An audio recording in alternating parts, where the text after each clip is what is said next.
Hello friends, welcome to my channel B creations. Friends, ನೀವು ನಮ್ಮ ಚಾನಲ್ಗೆ ಸಬ್ಸ್ಕ್ರೈಬ್ ಆಗಿಲ್ಲ ಅಂತ ಹೇಳಿ ಸಬ್ಸ್ಕ್ರೈಬ್ ಆಗಿ ಪಕ್ಕದ ಬೆಲ್ ಐಕಾನ್ನ ಕ್ಲಿಕ್ ಮಾಡಿ. ಅಮೃತಧಾರೆ ಧಾರಾವಾಹಿಯ ಮಂಗಳವಾರದ ಸಂಚಿಕೆಯಲ್ಲಿ ಮೊದಲಿಗೆ ಜಯದೇವ್ ಅವರು ಕಿರಣ್ ಹತ್ರ ಹೇಳಿಸಿ DNA ರಿಪೋರ್ಟ್ನ ಚೇಂಜ್ ಮಾಡಿಸಿರೋದ್ರಿಂದ ಆ ರಿಪೋರ್ಟ್ ನೋಡಿ ಮನೆಯವರಿಗೆಲ್ಲ ತುಂಬಾ ಬೇಜಾರಾಗುತ್ತೆ. ಅದೇ ಸಮಯದಲ್ಲಿ ಪೊಲೀಸವ್ರ ಜೊತೆ ಜಯದೇವ್ ಅವರು ಕಳಿಸಿರುವಂಥ ಫೇಕ್ ಅಪ್ಪ ಅಮ್ಮ ಇಬ್ಬರು ಕೂಡ ಗೌತಮ್ ಅವ್ರ ಮನೆಗೆ ಬರ್ತಾರೆ. ರಿಪೋರ್ಟಲ್ಲಿ ಇರೋದನ್ನು ನೋಡಿ ಇನ್ಸ್ಪೆಕ್ಟ್ರು, ಸರ್, ಕಾನೂನಿನ ಪ್ರಕಾರ ಮಿಂಚು ಇವ್ರ ಮಗಳು ಅಂತ ಗೊತ್ತಾಗಿದೆ. ನೀವಿವಾಗ ದಯವಿಟ್ಟು ಹಠ ಮಾಡದೆ ಮಗುನ ಇವ್ರ ಜೊತೆ ಕಳಿಸ್ಕೊಡಿ ಸರ್, ಇಲ್ಲ ಅಂತಂದರೆ ಬೇರೆ ರೀತಿಯೇ ಪ್ರಾಬ್ಲಮ್ನ ಫೇಸ್ ಮಾಡಬೇಕಾಗುತ್ತೆ, ನಮಗೂ ಕೂಡ ತೊಂದರೆ ಆಗುತ್ತೆ ಅಂತ ಹೇಳ್ತಾರೆ. ಮನೆಯವರೆಲ್ಲ ತುಂಬ ಬೇಜಾರಿಂದನೇ ಮಿಂಚುನ ಅವ್ರ ಜೊತೆ ಕಳಿಸೋದಕ್ಕೆ ಒಪ್ಕೊತಾರೆ. ಮಿಂಚು ಕೂಡ ಕಣ್ಣೀರಾಗ್ತಾನೆ ಮನೆಯಿಂದ ಆಚೆ ಬರ್ತಾರೆ. ಮತ್ತು ಕಾರಲ್ಲಿ ಕೂರೋದಕ್ಕೂ ಮುಂಚೆ ಮಿಂಚು ಮನೆಯವ್ರಿಗೆಲ್ರಿಗೂ ಕೂಡ ಬಾಯಿ ಹೇಳಿ ಕಾರ್ ಹತ್ತಾರೆ. ಎಲ್ಲರೂ ಕೂಡ ಅಳ್ತಿರ್ತಾರೆ. ಮತ್ತು ಸ್ವಲ್ಪ ದೂರ ಬರ್ತಿದ್ದಾಗೆ ಮಿಂಚು ಹಾಗೆ ಮಲಗಿರ್ತಾಳೆ. ಆಗ ಆ ಹೆಂಗಸು, ರೀ, ಮಗು ಮಲಗಿದೆ, ಮೊದಲು ಜಯದೇವ್ ಅವ್ರಿಗೆ ಫೋನ್ ಮಾಡಿ ವಿಷಯನ ತಿಳಿಸಿ, ಮಗುನ ನಾವು ಅವ್ರಿಗೆ ಒಪ್ಪಿಸ್ಬಿಡೋಣ, ಅಲ್ಲಿಗೆ ನಮ್ಮ ಕೆಲಸ ಮುಗಿಯುತ್ತೆ, ನಾವು ಕೂಡ ಸೇಫಾಗಿರ್ತೀವಿ ಅಂತ ಹೇಳ್ತಾರೆ. ಆಗ ಆ ವ್ಯಕ್ತಿ ಜಯದೇವ್ ಅವ್ರಿಗೆ ಫೋನ್ ಮಾಡ್ತಾರೆ. ಜಯದೇವ್ ಅವರು ಲಕ್ಷ್ಮೀಕಾಂತ್ ಅವ್ರ ಜೊತೆ ಮಾತಾಡ್ತಿರ್ತಾರೆ. ಫೋನ್ ಬಂದಿದ್ದು ನೋಡಿ ರೂಮಿಂದ ಆಚೆ ಬರ್ತಾರೆ. ಏನಾಯಿತು, ಮಗು ನಿಮ್ಮ ಜೊತೆ ಬಂದಿದ್ದಾಯ್ತಾ ಅಂತ ಕೇಳ್ತಾರೆ. ಆಗ ಆ ವ್ಯಕ್ತಿ, ಹೌದು ಸರ್, ಮಗುನ ನಾವೇ ಕರ್ಕೊಂಡು ಬಂದ್ವಿ, ಇವಾಗ ಮಗು ಮಲಗಿದೆ, ನಮ್ಮ ಜೊತೆನೇ ಕಾರಲ್ಲೇ ಇದೆ ಸರ್ ಅಂತ ಹೇಳ್ತಾರೆ. ಜಯದೇವ್ ಅವ್ರಿಗೆ ತುಂಬಾ ಖುಷಿ ಆಗುತ್ತೆ. ಸರಿ, ಹಾಗಾದರೆ ನಾನಿವಾಗ ನಿಮಗೆ ಒಂದು ಲೊಕೇಶನ್ನ ಕಳಿಸ್ತೀನಿ, ಅಲ್ಲಿಗೆ ಆ ಮಗುನ ಕರ್ಕೊಂಡು ಬಂದು ಬಿಟ್ಟು ನಿಮಗೆ ಸೇರಬೇಕಿರೋ ದುಡ್ಡನ್ನ ತೊಗೊಂಡೋಗ್ಬೋದು ಅಂತ ಹೇಳ್ತಾರೆ. ಸರಿ ಅಂತ ಹೇಳಿ ಕಾಲ್ ಕಟ್ ಮಾಡಿದ್ಮೇಲೆ ಜಯದೇವ್ ಅವರು ರೂಮ್ ಒಳಗಡೆ ಬರ್ತಾರೆ. ಅಷ್ಟರಲ್ಲಿ ಲಕ್ಷ್ಮೀಕಾಂತ್ ಅವರು ಕೈಗೆ ಮತ್ತು ಕಾಲಿಗೆ ಕಟ್ಟಿರೋಂಥ ಹಗ್ಗನ ಬಿಚ್ಕೊಂಡು ಅಲ್ಲೇ ಪಕ್ಕದಲ್ಲಿರೋ ಒಂದು ದೊಣ್ಣೆನ ಕೈ ಇಟ್ಕೊಂಡಿರ್ತಾರೆ. ಜಯದೇವ್ ಒಳಗಡೆ ಬರ್ತಿದ್ದಾಗೆ ಜೋರಾಗಿ ಅವ್ರು ತಲೆಗೆ ಹೊಡಿತಾರೆ. ಆಗ ಜಯದೇವ್ ಅವರು ಅಲ್ಲೇ ಪ್ರಜ್ಞೆ ತಪ್ಪಿ ಬೀಳ್ತಾರೆ. ಆಗ ಲಕ್ಷ್ಮೀಕಾಂತ್ ಅವರು ರೂಮಿಂದ ಆಚೆ ಬರ್ತಾರೆ. ಸ್ವಲ್ಪ ದೂರ ಬಂದಮೇಲೆ ಒಬ್ಬ ವ್ಯಕ್ತಿ ಹತ್ರ, ಸರ್, ಅರ್ಜೆಂಟ್ ಒಂದು ಫೋನ್ ಮಾಡಬೇಕಿತ್ತು, ದಯವಿಟ್ಟು ಫೋನ್ ಕೊಡಿ ಅಂತ ರಿಕ್ವೆಸ್ಟ್ ಮಾಡ್ಕೊತಾರೆ. ಮತ್ತೆ ಅವ್ರ ಹತ್ರ ಫೋನ್ ತಗೊಂಡು ಮೊದಲು ಗೌತಮ್ ಅವ್ರಿಗೆ ಫೋನ್ ಮಾಡ್ತಾರೆ. ಅವರು ಬೇಜಾರಲ್ಲಿರೋದ್ರಿಂದ ಫೋನ್ ಮಾಡದಿರೋದು ನೋಡಿ ಲಕ್ಷ್ಮೀಕಾಂತ್ ಅವರು ಪಾರ್ಥನಿಗೆ ಫೋನ್ ಮಾಡ್ತಾರೆ. ಹಲೋ ಪಾರ್ಥ, ನಾನು ಲಕ್ಷ್ಮೀಕಾಂತ ಮಾತಾಡ್ತಿದ್ದೀನಿ.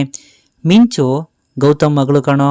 ಈ ಜಯದೇವ್ ಫೇಕ್ DNA ರಿಪೋರ್ಟ್ನ ರೆಡಿ ಮಾಡಿ ಮಿಂಚುನ ಬೇರೆಯವ್ರ ಜೊತೆ ಹೋಗೋ ಥರ ಮಾಡಿದ್ದಾನೆ.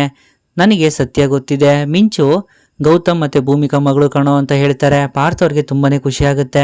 ಆಗ ಲಕ್ಷ್ಮೀಕಾಂತ್ ಅವರು ಫೋನ್ನ ಆ ವ್ಯಕ್ತಿ ಕೊಟ್ಟು ಮನೆ ಕಡೆ ಹೋಗ್ತಾರೆ. ಮತ್ತೆ ಪಾರ್ಥ ಮನೆಯೊಳಗೆ ಬರ್ತಾರೆ. ಬಿಗ್ ಬ್ರೋ, ನಿನಗೊಂದು ಗುಡ್ ನ್ಯೂಸ್ ಹೇಳಬೇಕು. ಈಗ ತಾನೇ ಲಕ್ಷ್ಮೀಕಾಂತ್ ಮಾವ ಫೋನ್ ಮಾಡಿದ್ರು, ಮಿಂಚು ನಿಮ್ಮ ಮಗಳಂತೆ ಅಂತ ಹೇಳ್ತಾರೆ. ಎಲ್ರಿಗೂ ಆಶ್ಚರ್ಯ ಆಗುತ್ತೆ. ಮಿಂಚು ನನ್ನ ಮಗಳೇ ಆಗಿದ್ದಿದ್ರೆ DNA ರಿಪೋರ್ಟಲ್ಲಿ ಆ ರೀತಿ ಯಾಕೆ ಬಂತು ಅಂತ ಯೋಚನೆ ಮಾಡ್ತಿರ್ತಾರೆ. ಅದೇ ಸಮಯಕ್ಕೆ ಡಾಕ್ಟರ್ ಕರ್ಣ ಗೌತಮ್ ದಿವಾನ್ ಅವ್ರ ಮನೆಗೆ ಬರ್ತಾರೆ. ಅವರು ನೋಡಿ ಎಲ್ರಿಗೂ ಆಶ್ಚರ್ಯ ಆಗುತ್ತೆ. ನೀವೇನು ಈ ಕಡೆ ಅಂತ ಗೌತಮ್ ಕೇಳ್ತಾರೆ. ಏನಿಲ್ಲ, ಇಲ್ಲೇ ಒಂದು ಬೇರೆ ಕೆಲಸದ ಮೇಲೆ ಬಂದಿದ್ದೆ, ಹಾಗೆ ನಿಮ್ಮನ್ನು ನೋಡಿ ಮಾತಾಡ್ಸ್ಕೊಂಡು ಹೋಗೋಣ ಅಂತ ಬಂದೆ. ಅದು ಸರಿ, ನೀವೆಲ್ಲ ಯಾಕೆ ಇಷ್ಟೊಂದು ಸಪ್ಪಗಿದ್ದೀರಾ ಅಂತ ಕೇಳ್ತಾರೆ. ಆಗ ಗೌತಮ್ ಅವರು ನಡೆದಿರೋ ಎಲ್ಲ ವಿಷಯನೂ ಹೇಳ್ತಾರೆ. ಕರ್ಣವ್ರಿಗೂ ಕೂಡ ಬೇಜಾರಾಗುತ್ತೆ. ಹೌದಾ, ಒಂದು ಸರಿ DNA ರಿಪೋರ್ಟ್ನ ನೋಡ್ಬೋದಾ ಅಂತ ಕೇಳ್ತಾರೆ. ಪಾರ್ಥ ಅಲ್ಲೇ ಇರೋ ಫೈಲ್ನ ಅವರು ಕೊಡ್ತಾರೆ.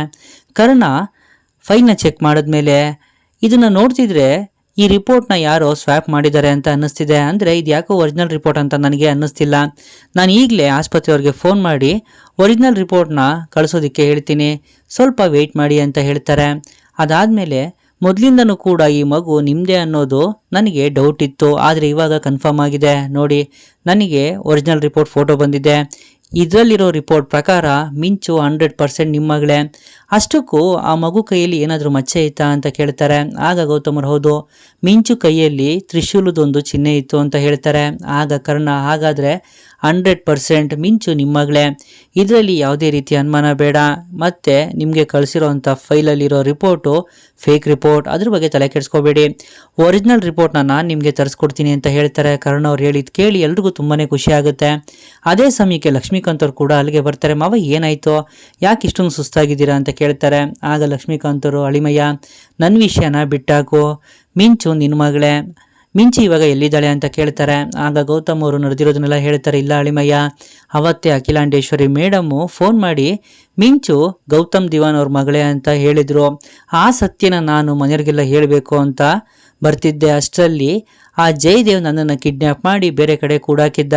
ಹೇಗೋ ಕಷ್ಟಪಟ್ಟು ತಪ್ಪಿಸ್ಕೊಂಡು ಬಂದಿದ್ದೀನಿ ಅಳಿಮಯ್ಯ, ಮಿಂಚು ನಿಮ್ಮ ಮಗಳೇ ಅಂತ ಹೇಳ್ತಾರೆ. ಲಕ್ಷ್ಮೀಕಾಂತ್ ಅವ್ರ ಮಾತು ಕೇಳಿ ಎಲ್ರಿಗೂ ಖುಷಿ ಆಗುತ್ತೆ. ಫ್ರೆಂಡ್ಸ್, ಇದು ಅಮೃತಧಾರೆ ಧಾರಾವಾಹಿಯ ಮಂಗಳವಾರ ಸಂಚಿಕೆ ಸಣ್ಣ ಝಲಕಷ್ಟೇ. ಮುಂದಿನ ವಿಡಿಯೋಗಾಗಿ ಹಾಗೂ ಸಂಪೂರ್ಣ ವಿಡಿಯೋಗಳಿಗಾಗಿ ದಯವಿಟ್ಟು ನಮ್ಮ ಚಾನಲ್ ಸಬ್ಸ್ಕ್ರೈಬ್ ಮಾಡಿ, ಲೈಕ್ ಮಾಡಿ, ಶೇರ್ ಮಾಡಿ. Thank you.